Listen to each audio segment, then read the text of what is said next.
Afternoon. Second video I've filmed so far today. The first one was about pay per mile, and if you watch that one, you'll know I'm pretty annoyed about the whole thing. And then I see this in the sun. This is about those AI cameras. You know, the artificial intelligence cameras that I documented when I was in Devon just last week, I think it was. So this is in the news today. New artificial intelligence cameras that can automatically detect drivers using mobile phones behind the wheel are set to be rolled out from today, writes The Sun. The smart tech is to be deployed in the Greater Manchester area from September the 3rd as part of a wider national trial. The state-of-the-art cameras, which could be mounted to a vehicle or a trailer, like what I saw when I was in Devon, will be set up at several locations across the region. This is all about normalising the use of AI, and it's about normalising an excess amount of cameras.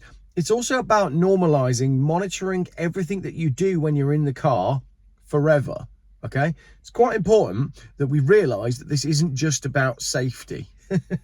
I'm laughing at myself saying that because it is just so damn obvious. But let's carry on. Built by the tech company Accusensus, it's claimed that the AI software will provide automated recognition of drivers using mobile phones while driving in order to enforce safety traffic laws intended to prevent distracted driving. I've got a bit to say about how they're doing this. Let's carry on. First trialled by National Highways in 2021, the software works by capturing footage of passing vehicles, which is then run through AI to detect whether a driver is using their smartphone or not wearing a seatbelt.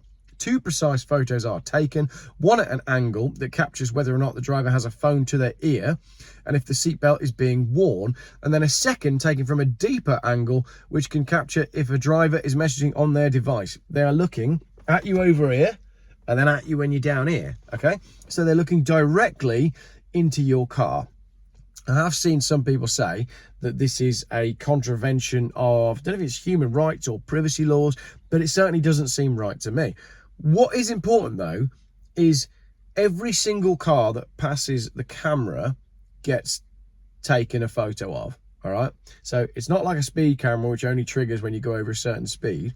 This is capturing a photo of every single vehicle that passes the camera. That means it knows where your vehicle is at any one time and who's in the vehicle with you, whether or not you're committing when I say a crime, it's a seatbelt or a mobile phone. It knows everything and it's always recording it.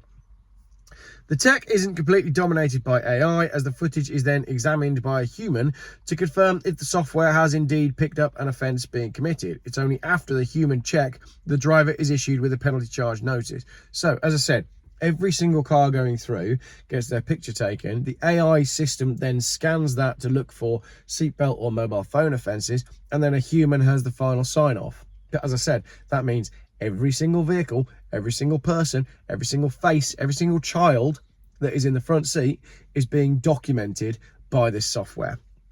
It's claimed that AI cameras can capture drivers speeding, using their phone while driving, failing to wear a seatbelt, failing to stop at a red light, driving without a valid MOT, and driving without insurance, the Mail reports. And that will also be driving with someone in the passenger seat that is on a government list who isn't allowed to be transported around or is under house arrest. So all of that stuff's coming as well. So if you've said something mean about the government or social media, and you're in the passenger seat with someone, and you go through one of these cameras, you can see where this is going, can't you? 15-minute cities, digital neighbourhoods, and all that sort of stuff.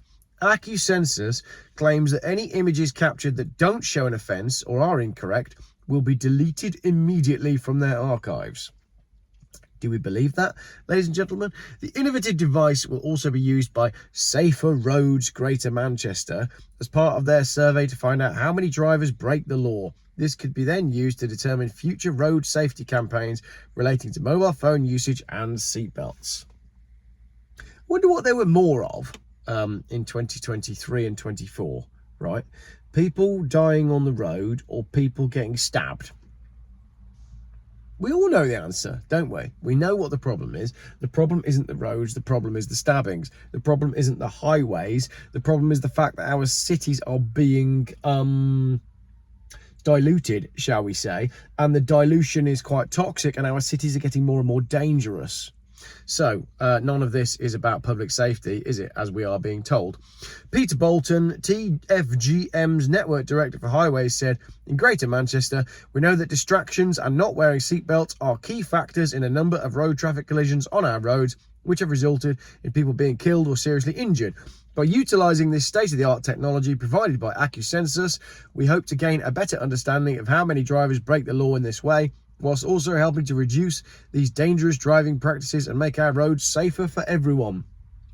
I'd much rather they make the town centres safer for everyone. But hey, what do I know? I'm just a guy in a car with a tinfoil hat. Greater Manchester isn't the first region in the UK to try the tech. A similar trial in Cornwall, as I said, last year saw 300 Brits caught out within 3 days. The RAC has backed the move, saying a lack of enforcement was making UK roads more dangerous for law-abiding drivers. The RAC there, once again proving that they do not stand on the side of motorists when it comes to freedom and your ability to drive your car. So these cameras are going to be trialled now in Durham, Humberside, Norfolk, Northampton, Thames Valley, Sussex, Wiltshire, West Mercia, Staffordshire and Greater Manchester, and no doubt they will be rolled out everywhere after that. So, as I said, 10 police forces are using it. The long-term plan is for AI cameras to be attached to the gantries on motorways in the trial regions. But for now, the aim is to simply help police understand how AI can be used on national highway roads. Wow. That's the end of summer, isn't it? Summer's finished, right? The weather's gone to crap. We've got this thick grey that is hanging around about 2,000 feet above our heads and has been for 2 or 3 days straight now. It doesn't show any sign of letting up. What hope have we got as human beings, citizens of this country, as people, whoever you are, teenagers, grandparents, OAPs, people, family people, children? Like, what hope is left for the UK? What have we got to look forward to? What we have got to look forward to is a road network that is completely monitored, completely surveilled, all managed by AI that will be capturing your every move. We've got paper mile coming in as well, as we know, which will be on top of fuel duty, which will be going up, as we know.